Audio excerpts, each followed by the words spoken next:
सरस्वती देवे गौरवाणी प्रचारिणे निर्विशेषाय शून्यवादी पाश्चात्य देश तारिणे गुरवे गौरचंद्राय राधिकाय तदालये कृष्णाय कृष्ण भक्ताय तद्भक्ताय नमो नमः। ओम नमो भगवते वासुदेवाय। ओम नमो भगवते वासुदेवाय।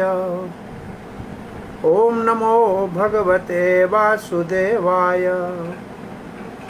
कृष्णाय वासुदेवाय देवकी नंदनाय च नंदगोपकुमाराय गोविंदाय नमो नमः।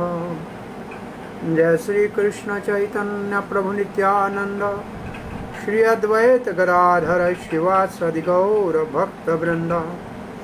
हरे कृष्णा कृष्णा कृष्णा हरे हरे, हरे राम राम राम हरे हरे। हरे कृष्णा। प्रिय भक्ति शास्त्री के भाग्यशाली भक्तों, आप सबका भागवत महाविद्यालय की ओर से भक्ति शास्त्री के अध्ययन में हार्दिक स्वागत है। आइए हम उपदेश अमृत का शुभारंभ करते हैं। उपदेश और अमृत, ये 11 श्लोकों का छोटा सा नव शिक्षक भक्तों के मार्गदर्शन के लिए श्री रूप गोस्वामी पाद ने प्रकट किया है, प्रकाशन किया है। उपदेश का मतलब है उपदेश और अमृत का मतलब है अमृत। ये उपदेश अमृत है, ये अमृत है उपदेश। और हम भक्ति शास्त्री में 4 पुस्तक पढ़ते हैं और 4 पुस्तकों में ईशो उपनिषद पढ़ते हैं। श्री ईशो उपनिषद जो वेद है, वेदों का अंग है, उसमें हमें ये जानकारी मिलती है कि भगवान परम पुरुष है, एक व्यक्ति है। फिर हम भगवत गीता पढ़ते हैं जो स्मृति प्रस्थान है। ईशो उपनिषद श्रुति प्रस्थान है, श्रुति का मतलब वेद, और स्मृति प्रस्थान महाभारत के अंतर्गत है भगवत गीता, जिसमें हमें पता लगता है कि जो वो पुरुष भगवान है वो कौन है। वो पुरुष भगवान श्री कृष्ण है। फिर हमारे को जब पता लगा कि भगवान कौन है तो उसको प्राप्त कैसे करना है, तो एक मार्ग साधन है भक्ति। तो वो भक्ति कैसे करें, उस भक्ति को सीखने के लिए हमारे लिए 2 पुस्तक है, उपदेशामृत और भक्ति रसामृत सिंधु। ये दोनों पुस्तक श्री रूप गोस्वामी ने हमारे मार्गदर्शन के लिए दी है। तो यहाँ आप अब स्क्रीन के ऊपर देख रहे हैं कि उत्तम भक्ति जो है वो 2 प्रकार की होती है। एक साधन भक्ति होती है और एक साध्य भक्ति होती है। साधन भक्ति का भी 2 विभाग है, वैदी साधन भक्ति और राग अनुगा साधन भक्ति। तो हमारे श्री हमारे श्री उपदेशामृत के पहले से 7 जो श्लोक है वो वैदी साधन भक्ति का शिक्षा है। जो श्लोक नंबर 8 है वो राग अनुगा साधन भक्ति का शुभारंभ है। और साध्य भक्ति भी 2 प्रकार की है, भाव भक्ति और प्रेम भक्ति। ये श्लोक 9, 10 और 11 ये फिर भाव और प्रेम भक्ति का पूर्ति करते हैं। तो ये छोटे से पुस्तक में 11 श्लोकों में शुभ आरंभ से लेकर और प्रेम की पूर्णता तक श्री रूप गोस्वामी ने हमारा मार्गदर्शन किया। अब आप अगर अपना पुस्तक खोलेंगे और देखेंगे तो हम इससे आगे जा रहे हैं। ऐसा लिखा है कि पहला श्लोक जो आज हम शुभारंभ कर नहीं पाएंगे, आज हम सिर्फ आमुख पढ़ेंगे। तो पहले श्लोक में क्या है इसके ऊपर चर्चा कल करेंगे। अब आइए हम उपदेश अमृत, एक पुस्तक है श्रील रूप गोस्वामी का। तो और कौन से पुस्तक श्रील रूप गोस्वामी ने लिखे हैं, जरा थोड़ी सी ये जानकारी हम सब मिलकर जान लेने का प्रयास करते हैं, क्योंकि श्रील रूप गोस्वामी के 2 पुस्तक तो हम पढ़ते हैं। आप देखिए श्रील रूप गोस्वामी ने क्या लिखा है, भक्ति रसामृत सिंधु, उपदेशामृत हम पढ़ ही रहे हैं, विगत माधव, ललित माधव, उज्जवल नीलमणि, दान केली कौमोदी और पद्यावली, रतनमाला, राधा कृष्ण, गणदेश दीपिका, गणदेश दीपिका, लघु एवं व्रत, मथुरा महिमा, लघु भागवतामृत। तो इतने सारे पुस्तक श्रील रूप गोस्वामी ने हमारे मार्गदर्शन के लिए लिखे हैं। और ये इसलिए हमने आपको बताए कि एक शब्द हम आज पढ़ेंगे वो बहुत महत्वपूर्ण है। और थोड़ा श्रील रूप गोस्वामी की जानकारी भी आप देख लीजिए। आविर्भाव है 1479 में, महाप्रभु का रामकेली में इनका मिलन है। आयु जब उनकी 15 साल थी, पहली बार मिले थे, और प्रयाग में दूसरी बार मिले तब वो 27 साल के थे। और गोविंद देव का प्रकट्य उन्होंने किया, उस समय वो 43 वर्ष के थे, 46 वर्ष के थे। और भक्ति रसामृत सिंधु उन्होंने 56, मेरे ख्याल क्या हिंदी में क्या लिखा है, कोई आप में से पढ़ के जरा बताइए। हरे कृष्णा, कोई एक स्टूडेंट अनम्यूट करके मुझे जरा पढ़ के बताइए कि गोविंद देव का प्रकाट्य कौन से वर्ष में हुआ है। हरे कृष्णा। सोनी शर्मा, हाँ 2 का हाथ ऊपर है, बताइए बताइए क्या है, पढ़ के बताइए बेटा। हाँ, एक सोनी शर्मा का हाथ ऊपर है जो बोध गया से है, और दूसरा सेवन मुखी राधिका देवी का हाथ ऊपर है। चलो आप में से कोई एक बताए क्या लिखा है यहाँ। सोनी बोलो।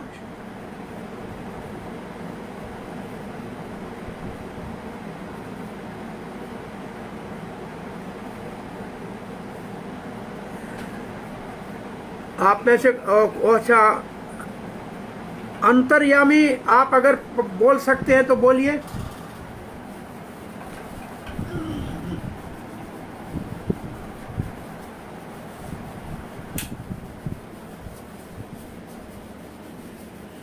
क्यों भाई, किसी का माइक अनम्यूट नहीं हो रहा है क्या?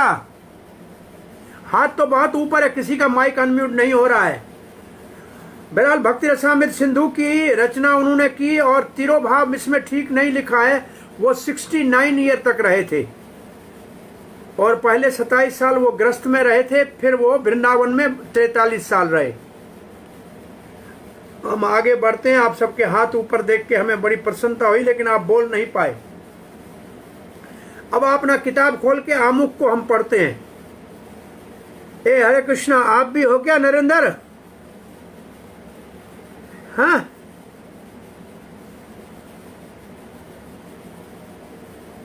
हरे कृष्णा नरेंद्र। कोई नहीं बोल सकता है, सबका मुंह बंद है। आपके कोऑर्डिनेटर को बोलो, जिसको बोलना है हाथ ऊपर है उसका माइक अनम्यूट करे।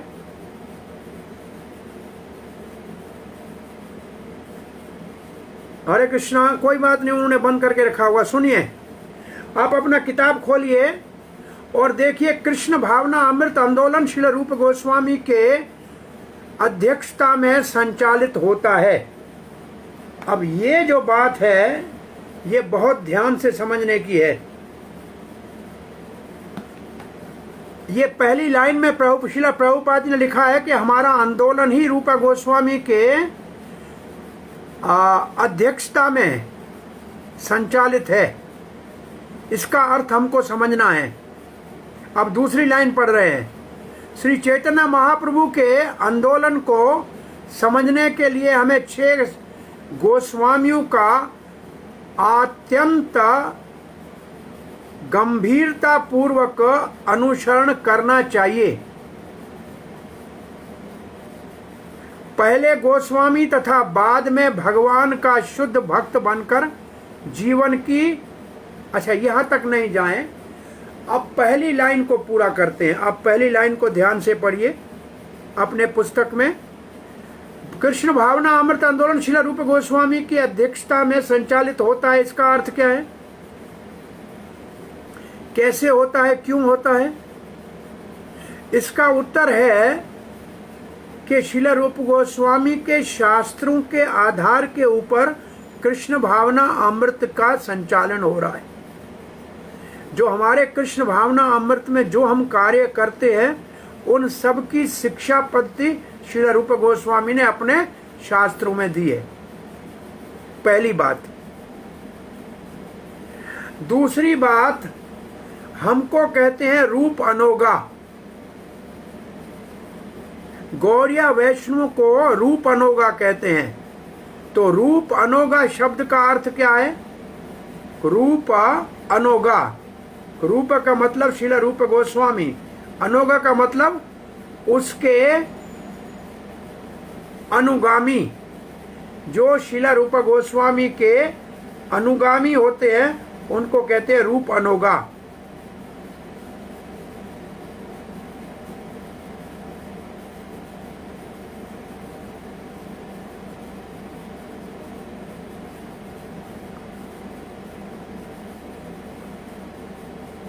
सो रूप अनोगा का अर्थ क्या है?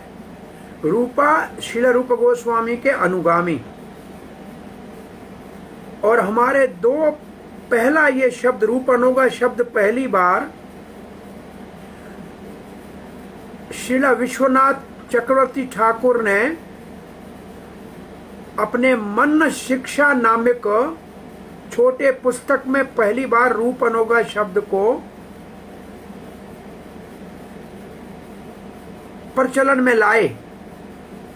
और फिर हमारे दो आचार्यों की जब प्रणाम मंत्र पढ़ते हैं, भक्ति विनोद ठाकुर, श्रील भक्ति विनोद ठाकुर और भक्ति सिद्धांत सरस्वती गोस्वामी का, दोनों में रूप अनोगा शब्द है। सारे गौड़ीय वैष्णव को रूप अनोगा कहते हैं। तो रूप अनोगा क्यों कहते हैं? श्रील प्रभुपाद लिखते हैं सारे गोस्वामियों में श्रील रूप गोस्वामी सबसे अग्रणीय है। अच्छा, कैसे?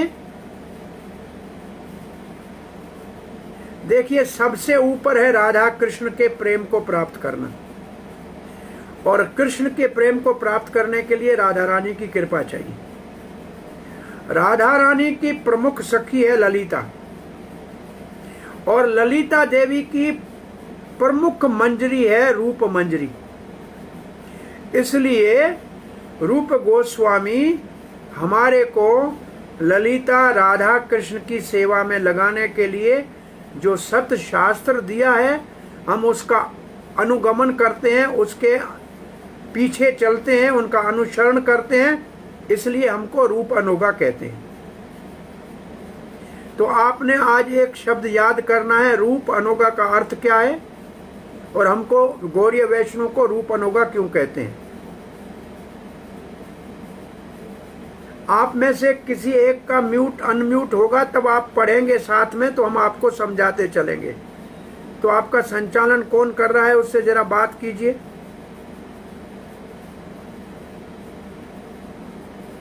इसके बाद दूसरी लाइन में आप देखेंगे तो भगवान श्री चैतन्य महाप्रभु के आंदोलन के को कैसे हम समझ सकते हैं। चैतन्य महाप्रभु ने सबसे बड़ी चीज क्या दी है दुनिया में? श्री चैतन्य महाप्रभु ने 8 श्लोक छोड़े शिक्षा अष्टकम के, लेकिन विश्व को सबसे बड़ा उपहार श्री चैतन्य महाप्रभु ने क्या दिया है? आप अपने पुस्तक में देखिए क्या दिया है।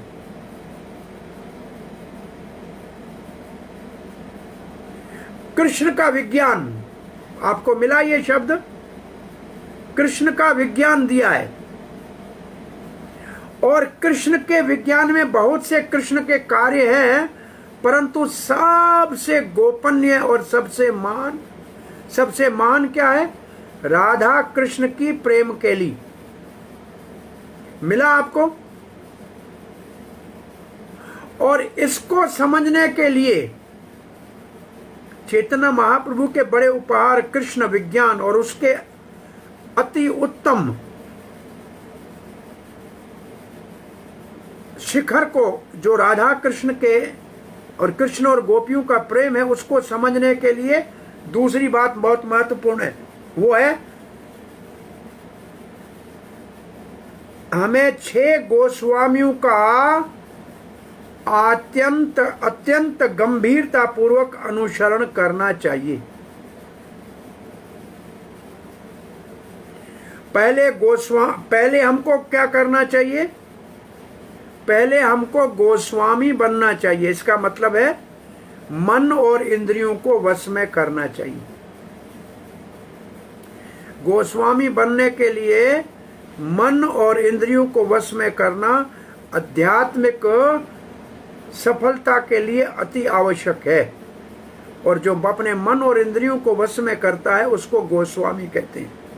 तो पहले गोस्वामी बनना है, बाद में भगवान का शुद्ध भक्त बनकर जीवन की सर्वोच्च सफलता प्राप्त करने के लिए श्रील रूप गोस्वामी ने हमें श्री उपदेश अमृत प्रदान किया है। तो अभी उपदेश अमृत को समझने के लिए श्रील प्रभुपाद जी लिख रहे हैं। ये 1975 में प्रभुपाद जी ने वृंदावन में आमुख लिखा है। आप देखिएगा, नीचे लिखा पड़ा है कि पहले तो हमको मन और इंद्रियों को वश में करके गोस्वामी बनना पड़ेगा, फिर हमारे को शुद्ध भक्त बनना पड़ेगा, और फिर सफलता प्राप्त करनी है तो उपदेश अमृत श्रील रूप गोस्वामी को समझना पड़ेगा। श्री उपदेश अमृत नए भक्तों के लिए प्रारंभिक उपदेश है।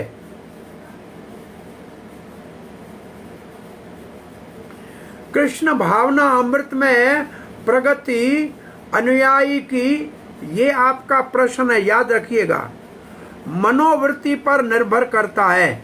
ये आपके किताब में देखो लिखा है, हमारी कृष्ण भावना में प्रगति हम जो अनुयायी है कृष्ण भावना के, उनकी मनोवृत्ति पर निर्भर करती है। तो मनोवृत्ति क्या है? अंग्रेजी में इसके लिए शब्द है एटीट्यूड।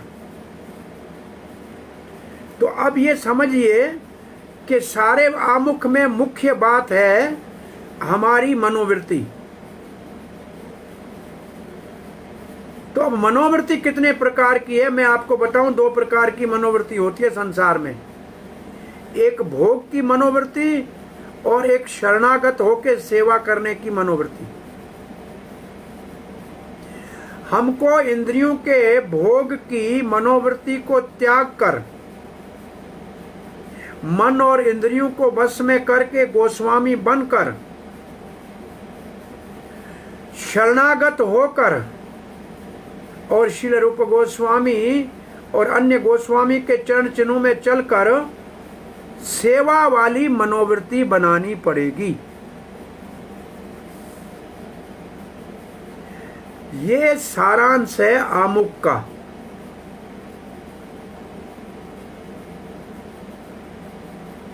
अब आप में से कोई बोल नहीं सकता है, मेरे को बहुत बड़ी समस्या है कि मैं जान नहीं सकता है कि आपने। हाँ जी, आप बोल सकते हैं वो सब लोग। अच्छा, आप बोल सकते हैं। कर दिया, हमने ठीक कर दिया। अच्छा जी, अच्छी बात किया। तो अब ये है 1 2 3 4 5 मुख्य बिंदु हैं आपके आमुख के। आपने आमुख को देखा है।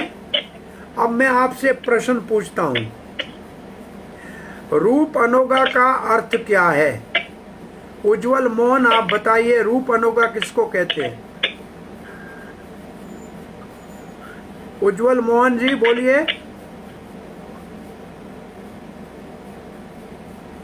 अपने वीडियो भी ऑन करो, अगर मजबूरी नहीं है तो। हमारे पास तो वीडियो ऑन नहीं होता है तो एब्सेंट लगता है।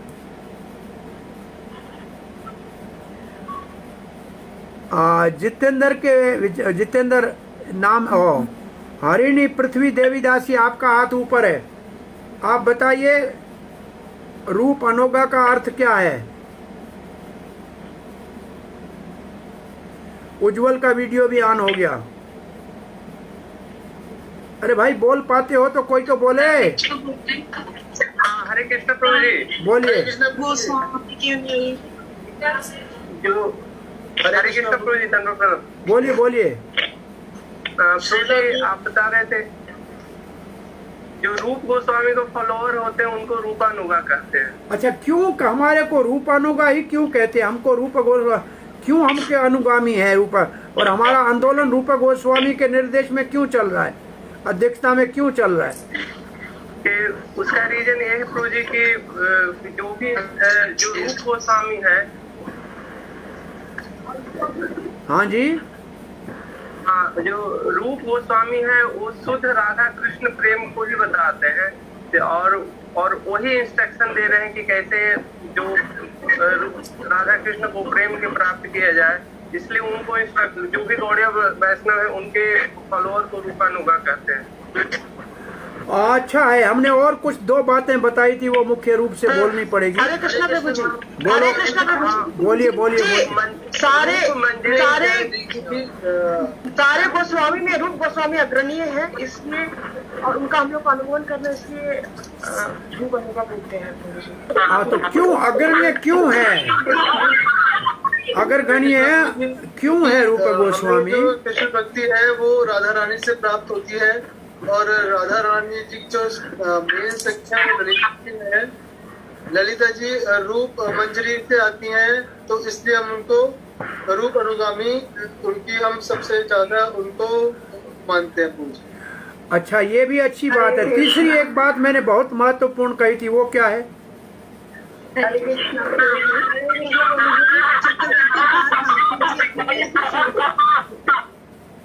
हरे कृष्णा। क्या तीसरी बात मैंने आपको कही थी, वो क्या है? क्लास चल रही है, बोलिए।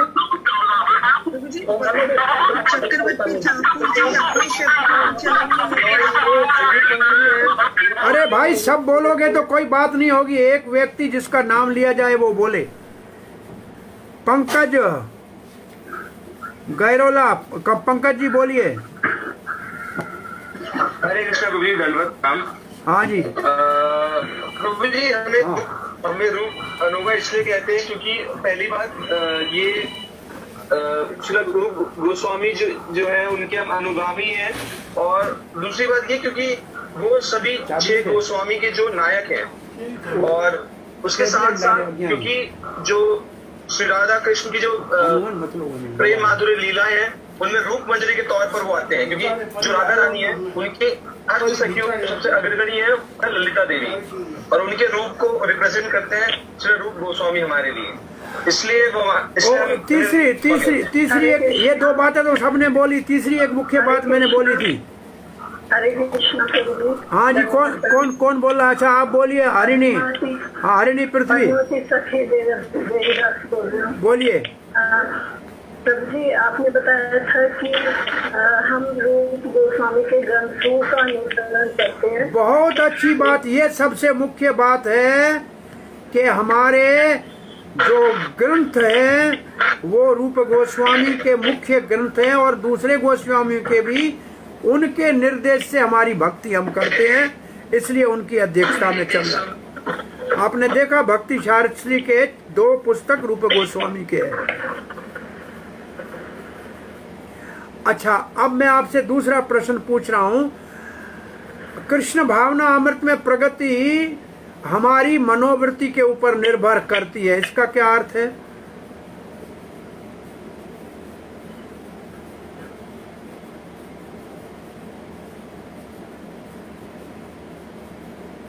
हाँ जी, पहले तो आप अपने पुस्तक में ये लाइन देखिए कहाँ लिखी हुई है।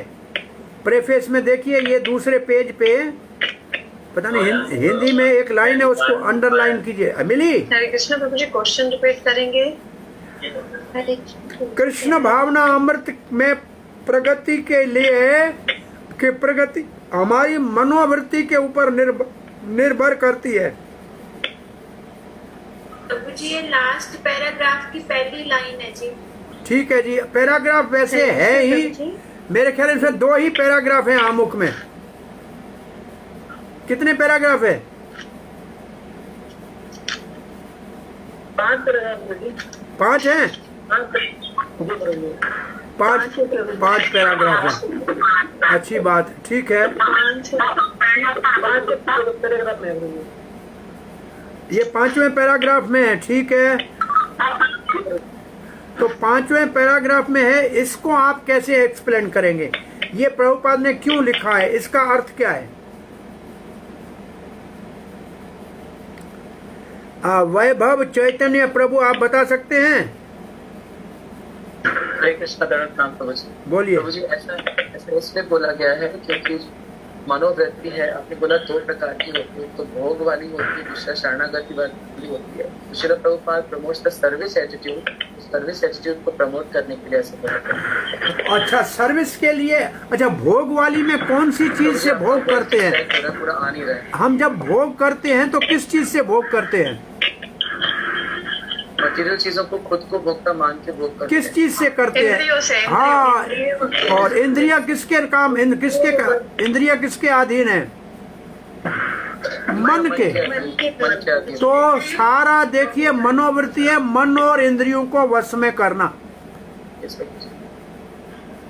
और भोग की मनोवृत्ति को त्याग कर शरणागत और सेवा की मनोवृत्ति को स्वीकार करना, और गोस्वामी बन के पहले मतलब इंद्रियों को वश में करके भोग की वृत्ति को त्याग कर फिर शुद्ध भक्त बनना, और उसके लिए उपदेश अमृत का सहारा लेना। ठीक है? तो चैतन्य महाप्रभु ने सारे विश्व को कौन सा बड़ा उपहार दिया है? कृष्ण विज्ञान। कृष्ण विज्ञान, बहुत अच्छा। और कृष्ण विज्ञान में सबसे महत्वपूर्ण कौन सा अंग है? राधा कृष्ण की प्रेम लीलाएं। गोपियों और कृष्ण या राधा कृष्ण की प्रेम लीलाएं, बहुत अच्छा। और इनको समझने के लिए हमें गोस्वामियों का अनुसरण करना पड़ेगा, और गोस्वामी बन के फिर शुद्ध भक्त बनना पड़ेगा। तो यह हमारा आमुख पूरा होता है। अब हम पहले श्लोक का आज शुभारंभ करते हैं। पहले श्लोक को पढ़िए। उसमें 6। आपका आवाज ब्रेक होता है बीच में, तो पूरा सुनाई नहीं देता है। यस प्रभु जी, ब्रेक हो रहा है वॉइस। तो मैं मेरे वीडियो को बंद कर दिया, अब नहीं होगा। हरे कृष्ण, अब नहीं हो रहा है? अब हो रहा है? अभी नहीं हो रहा है। ओके, तो पहले श्लोक को पढ़ते हैं। वाचो वेगम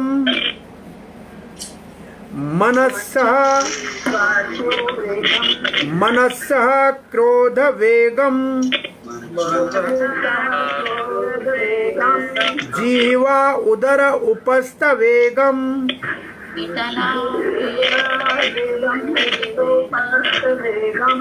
अब देखो ये वेग शब्द इसमें पहले समझना चाहिए। वेग क्या है? वेग के लिए क्या शब्द लिखा है? वेग किसको कहते हैं? हाँ?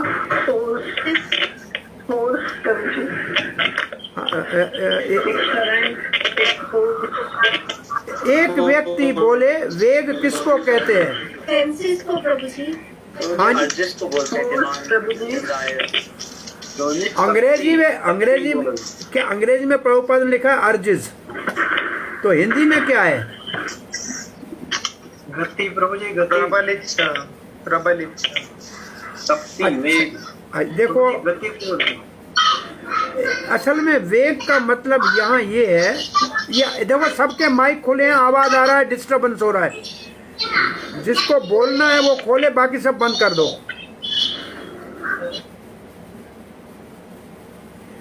देखिए, एक होता है बोलने का वेग जबान से, एक होता है मन की वृत्ति का वेग, जो एक विचारधारा होती है।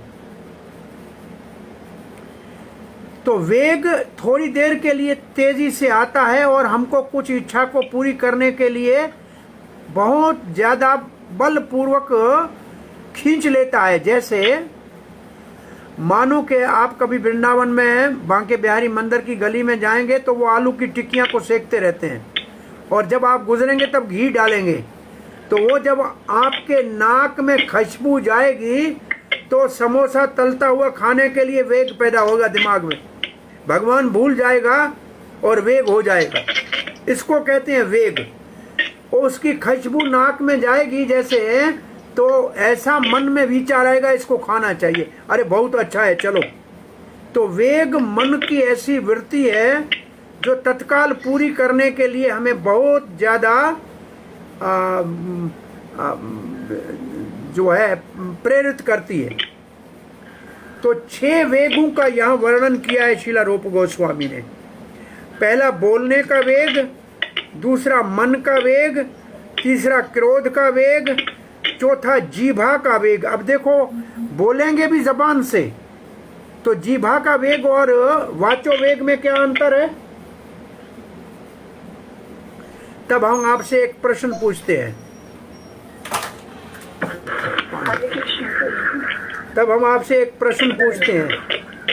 जीभा किस प्रकार की इंद्री है? हाँ जी,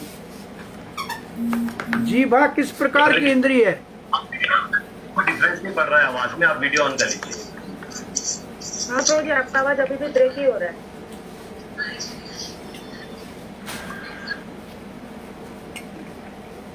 जीभा किस प्रकार की इंद्री है?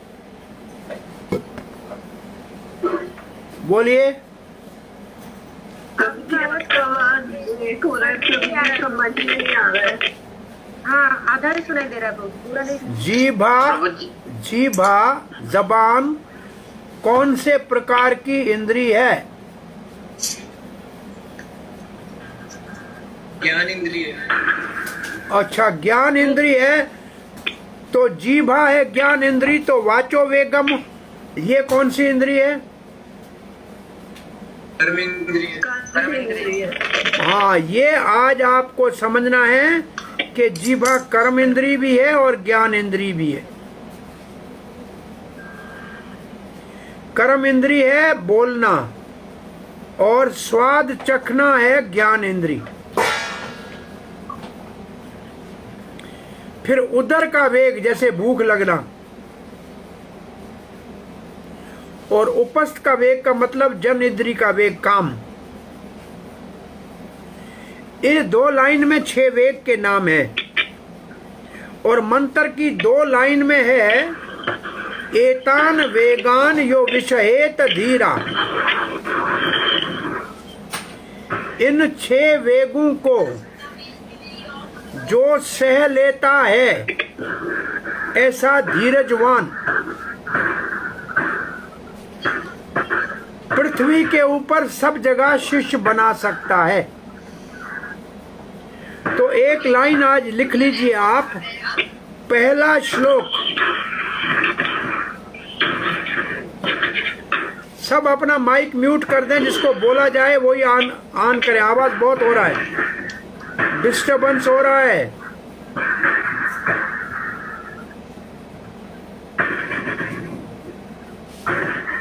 हरे कृष्णा।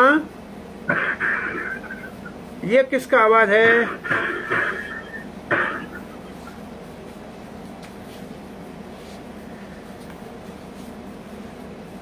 पहला श्लोक, गुरु का सिद्धांत है। गुरु को कहना चाहिए। अच्छा, एक वृंदावन में रहने वाला 105 वर्ष का महात्मा है, मैं उसको गुरु करने जा रहा हूं, क्या ये ठीक है? क्योंकि ये वृंदावन में रह रहा है इसलिए कि वो गुरु करना चाहिए? क्या ये 105 साल का है इसलिए गुरु करना चाहिए? जी नहीं प्रभु जी, नहीं प्रभु जी। तो जो 6 इंद्रियों के वेगों को सह सकता है वही गुरु बनने का अधिकारी है। ये गुरु प्रिंसिपल है, पहला श्लोक। आप अब आप इस एक लाइन को देखिएगा।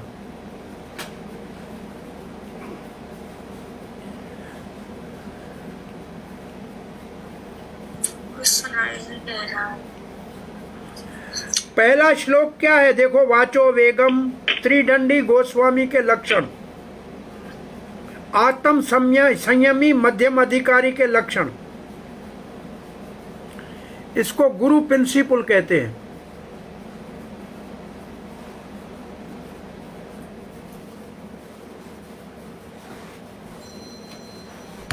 प्रभु जी आवाज ब्रेक हो रहा है आपका। अब ये नेट की परेशानी है, मैं क्या करूं? प्रभु जी आधा ही सुनाई देता है और आधा नहीं सुनाई देता है बिल्कुल। आपका मुझे पूरा सुनाई दे रहा है, ये बड़ा आश्चर्य है। हरे कृष्णा। अच्छा, पहले श्लोक में 6 वेग के नाम तो याद कर लो सब। पहले श्लोक में 6 वेग के नाम सबको याद हो गए? जी प्रभु जी। यस प्रभु जी। बहुत अच्छा। अब ये आप देखिए,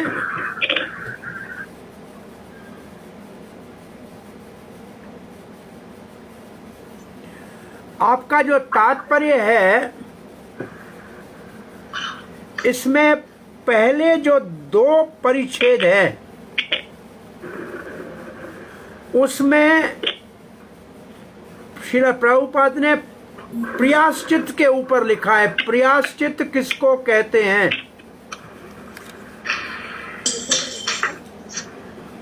प्रियाश्चित समझ रहे हैं? प्रियाश्चित को किसको कहते हैं? कोई पाप करे उसको कैसे धोए।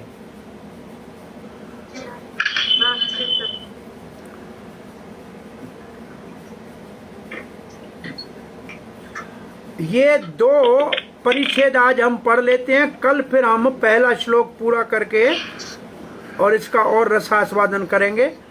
उससे पहले मैं आपको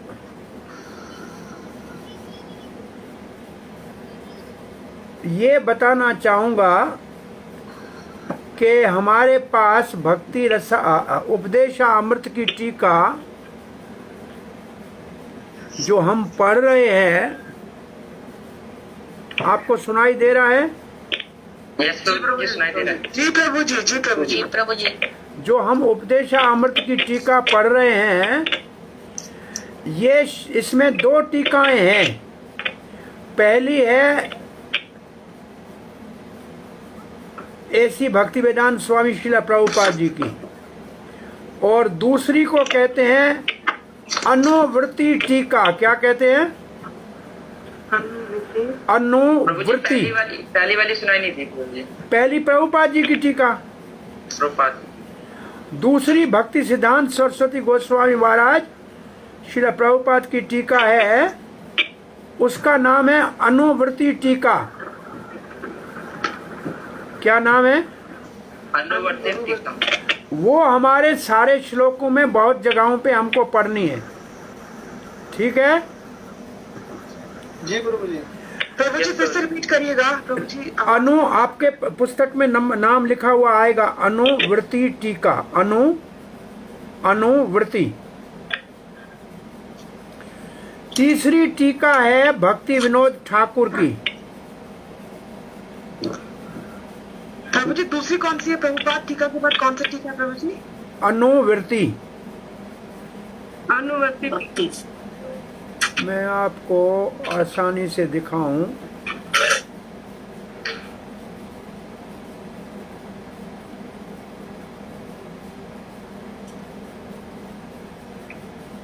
प्रभुपाद की दूसरी अनुवृत्ति।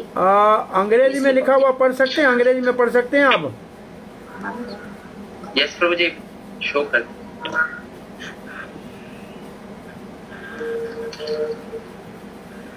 अब आप देखिए यहाँ, ये थोड़ा सा आप अपने किताब के कोने में लिख दीजिए।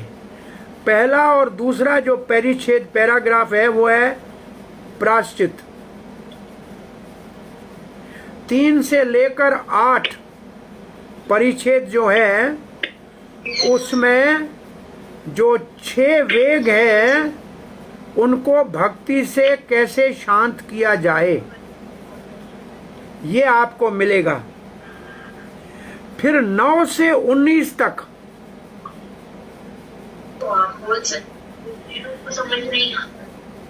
अब देख तो सकते हैं, सामने लिखा पड़ा है। यस प्रभु जी। 9 से 19 तक अनुवृत्ति, भक्ति सिद्धांत गोस्वामी की टीका है अनुवृत्ति। और आखिरी एक परिच्छेद में है सारांश। 20वां जो परिच्छेद है वो सारांश है।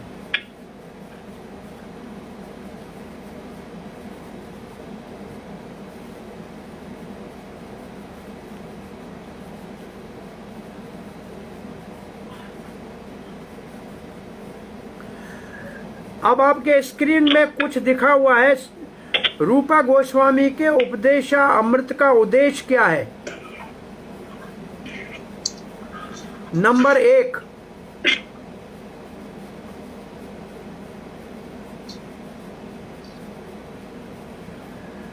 चैतन्य महाप्रभु के आंदोलन को समझने के लिए और उनका अनुगामी बनने के लिए हमको 6 गोस्वामी को गंभीरता से अनुसरण करना पड़ेगा। दूसरा, श्रील रूप गोस्वामी सब गोस्वामियों के अग्रगण्य थे और हमारे मार्गदर्शन के लिए उन्होंने उपदेशामृत लिखा है और हमारे को सतोगुण तक आना चाहिए। रजो और तमोगुण से ऊपर उठना चाहिए, तब हम आगे बढ़ सकते हैं। पहले गोस्वामी बने, फिर शुद्ध भक्त बने और फिर उपदेश अमृत को जो श्री रूप गोस्वामी ने दिया है उसको समझें। ये हमने सारांश निकाला है आमुख से।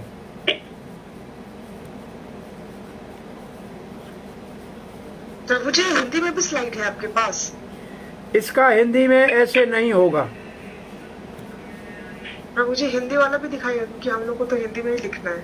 हाँ, हिंदी में लिखना है तो इसका हिंदी हम बोल रहे हैं, आप इसका हिंदी रिकॉर्ड करके लिख लो।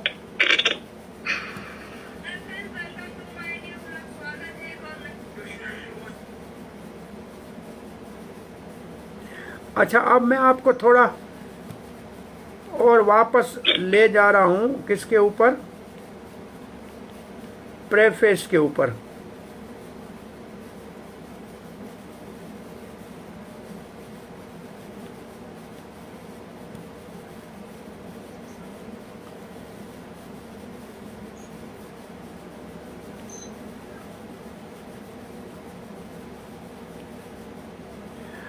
प्रेफेस का पहला पैराग्राफ है, कृष्ण भावना अमृत श्रील रूप गोस्वामी के निर्देश में संचालन हो रहा है और हमको रूपा अनुगा कहते हैं। और फिर दूसरा, गौड़िया वैष्णव या बंगाली वैष्णव जो चैतन्य महाप्रभु के अनुयायी हैं, उनमें 6 गोस्वामी वृंदावन के उनके साक्षात शिष्य हैं।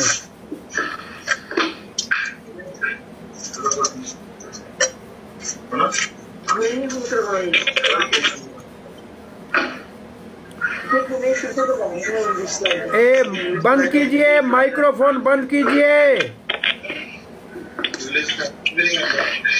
Please mute your microphone.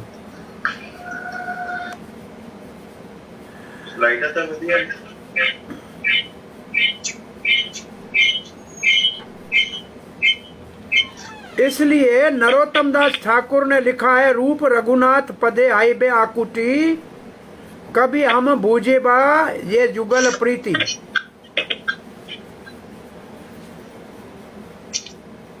हम गोस्वामी के शिक्षाओं को कब समझेंगे?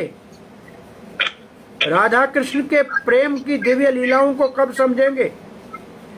उसके लिए भक्तों की कृपा चाहिए और भक्तों की कृपा 4 प्रकार से होती है। देखो क्या है, भक्त के चरण की धूली, भक्त के चरण का जल और भक्त का बचा हुआ महाप्रसाद। ये तो लिखा है। चौथा मुख्य क्या है? देखो, चौथा है गोस्वामी ने जो हमको शास्त्र दिए हैं वो उनकी सबसे बड़ी कृपा है। ये किसका माइक्रोफोन है? प्लीज इसको बंद कीजिए।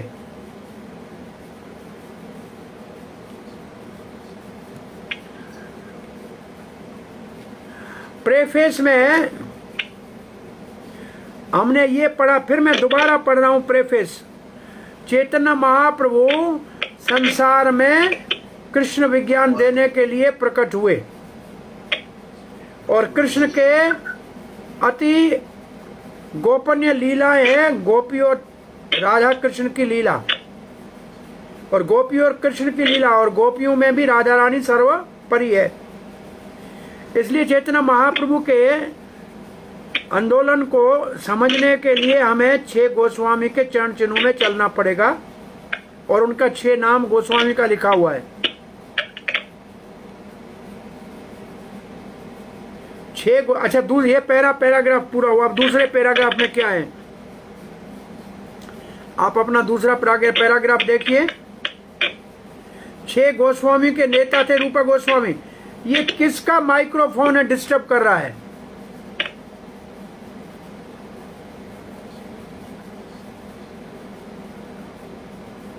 श्री रूप गोस्वामी सब गोस्वामी के नेता थे। उन्होंने हमारे कार्यकलापों को सही मार्ग पे चलाने के लिए उपदेशामृत दिया। हमें उसका अनुशीलन करना चाहिए। अपने चैतन्य महाप्रभु ने 8 ही श्लोक छोड़े शिक्षा अष्टक। रूप गोस्वामी ने हमको उपदेशामृत दिया, काय के लिए? हम शुद्ध वैष्णव बन सके।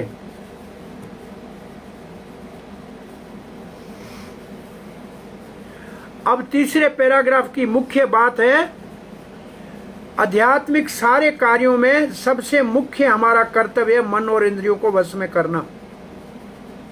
मन इंद्रियों को वश में नहीं करेंगे तो आध्यात्मिक प्रगति नहीं होगी। अरे संसार में तो सब तमो और रजोगुण में रहते हैं, इसलिए पहले हमारे को सतोगुण में आना चाहिए। कैसे? रूप गोस्वामी के उपदेशामृत को पढ़ने से फिर हम आगे बढ़ सकेंगे। अब मैं सिर्फ यहाँ एक चीज आपको समझाने के लिए रखी है। जो सतोगुण में होते हैं पहले विचार करते हैं फिर कार्य करते हैं। गर्म पानी बना। जो रजोगुण में होते हैं पहले काम करते हैं फिर सोचते हैं, विचार बाद में करते हैं। जो तमोगुण में होते हैं न सोचते हैं न काम करते हैं। तो हमें सतोगुण में आके सोच विचार करके शास्त्र के निर्देश से कार्य करना चाहिए।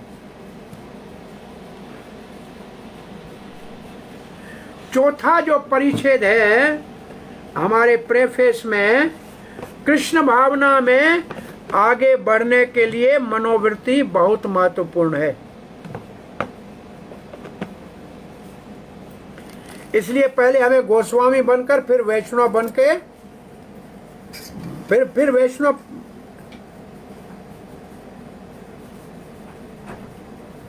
गोस्वामी बनना चाहिए। और वैष्णव को प्रायः गोस्वामी कहते हैं। इसका मतलब इंद्रियां और मन वश में है। और वृंदावन में मंदिर के भी जो अध्यक्ष हैं उनको गोस्वामी कहते हैं।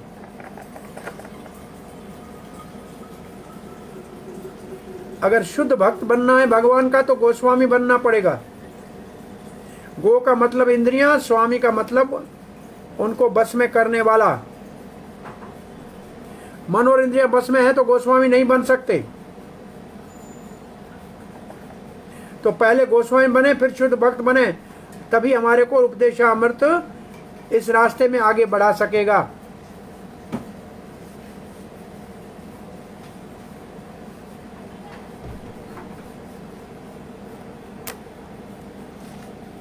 चौथा परिच्छेद में लिखा है, बहुत से पुस्तक दिए रूप गोस्वामी ने, कुछ के नाम लिखे हैं। और फिर लिखा है प्रभुपाद ने ये वृंदावन में परिच्छेद लिखा है अमुक। ये आपने देख लिया, ठीक है। ये पहला श्लोक है जिसको हम पढ़ रहे थे।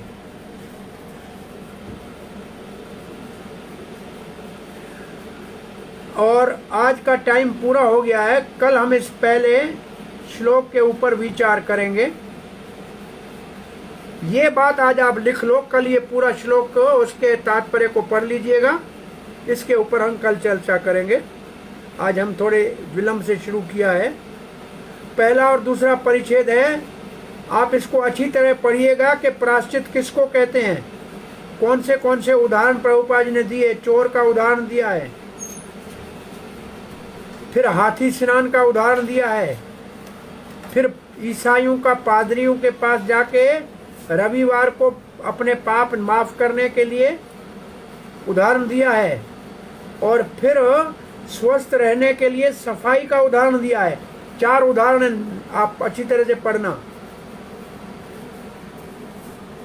और उसके बाद 6 जो वेग हैं, उन 6 वेगों को भक्ति से कैसे हम शुद्ध करके वश में कर सकते हैं।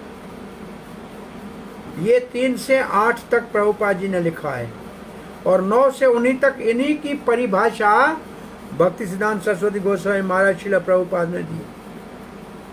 तो ये हम कल पढ़ेंगे। अब आपका कोई प्रश्न जिज्ञासा है?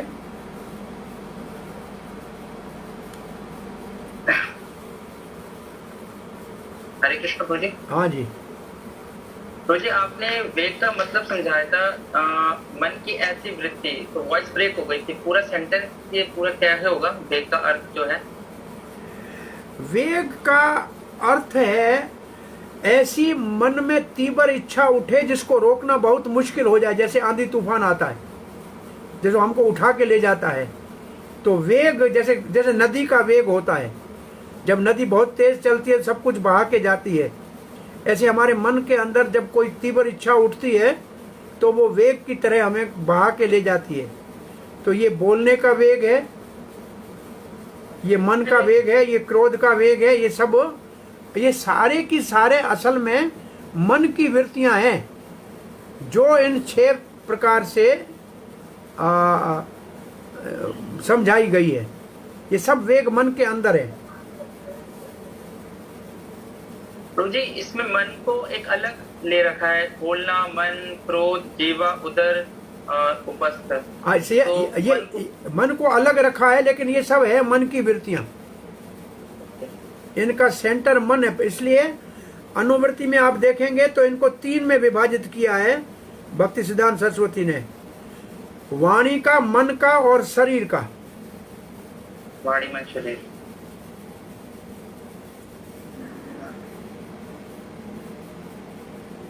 हाँ जी, आज सिर्फ आमुख पढ़ा है, आप ये समझ लीजिए। तो आमुख में कोई आपका प्रश्न है तो पूछिए। हरे कृष्ण प्रभु जी। हरे कृष्णा प्रभु जी। हाँ जी बोलिए। दंडवत प्रणाम प्रभु जी। प्रभु जी, आपने बताया था कि जो उपदेशामृत पे प्रभुपाद की टीका है उसको अनुवृत्ति बोला गया है। नहीं, उसको नहीं, भक्ति सिद्धांत की को अनुवृत्ति बोला गया है।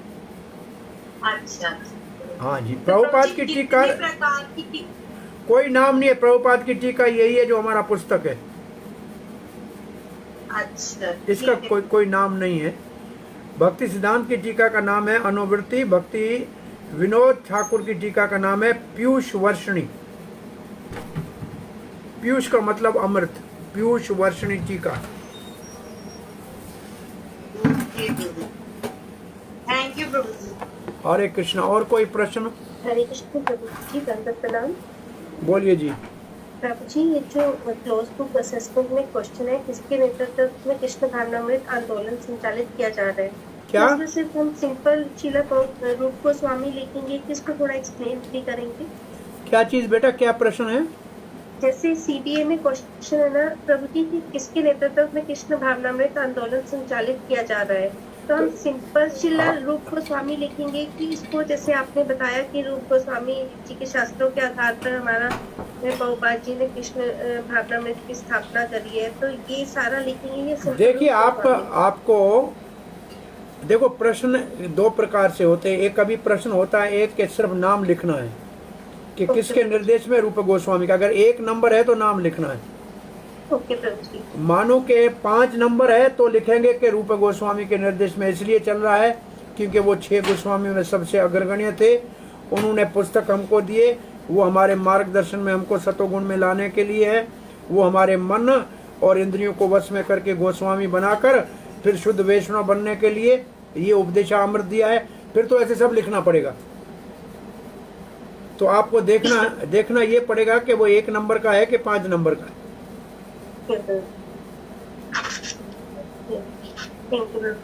हाँ जी, हरे कृष्ण प्रभु जी, दंडवत प्रणाम। बोलिए प्रभु, हरे कृष्ण प्रभु जी, दंडवत प्रणाम। बोलिए आइए, दंडवत प्रणाम। प्रभु जी, अगर कोई प्रश्न नहीं है तो क्या हम लीव कर सकते हैं कि मेरी सेवा है सर? दोबारा बोलिए। मैं प्रभु जी कह रहा हूँ, अगर कोई हमारा कोई प्रश्न नहीं है तो क्या हम मीटिंग लीव कर सकते हैं? मेरी एक सेवा है। हाँ जी बिल्कुल, मीटिंग हमारे तरफ से तो पहले टाइम तो हो गया है, 9 बजे, 9:30 बज रहे हैं। आज हम लेट थे इसलिए थोड़ा टाइम। ठीक है प्रभु जी, धन्यवाद, दंडवत प्रणाम प्रभु जी। हरे कृष्ण। हरे कृष्ण।